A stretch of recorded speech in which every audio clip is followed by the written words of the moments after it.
France, 75% des accidents impliquant des agents des routes se déroulent lors des phases de balisage. Au lycée Henri Loritz, nous avons mis en place un système autonome et sécurisé pour permettre enfin à ces agents de se sentir en sécurité. Pour y voir un peu plus clair, nous allons donc rencontrer ces pionniers de l'innovation technologique. Venez avec moi.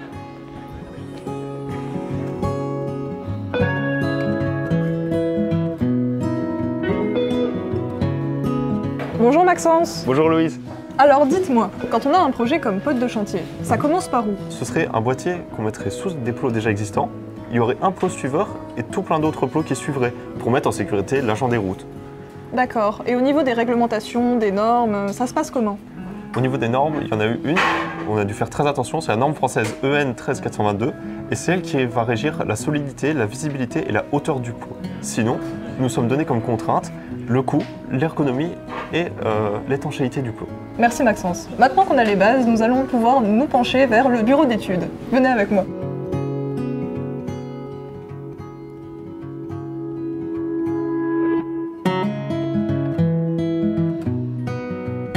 Bonjour à vous deux. Alors, par qui on commence? Par moi. Alors après l'analyse du 6ML, on est passé à la conception 3D sur Inventor.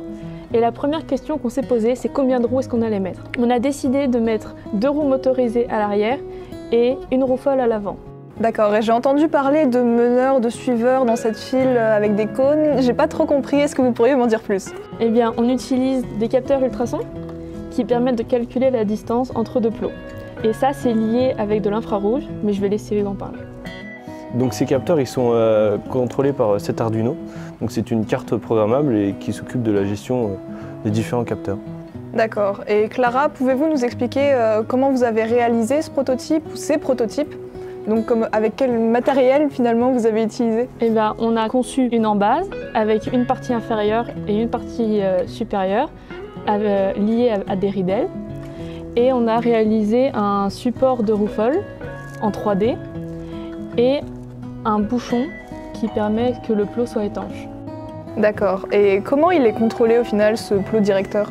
Eh bien ce plot, le plot meneur est équipé d'une puce Bluetooth et l'utilisateur, à l'aide de son application, va venir connecter son téléphone à la puce et va pouvoir ainsi contrôler le premier plot, le plot directeur, dans la direction qu'il le souhaitera.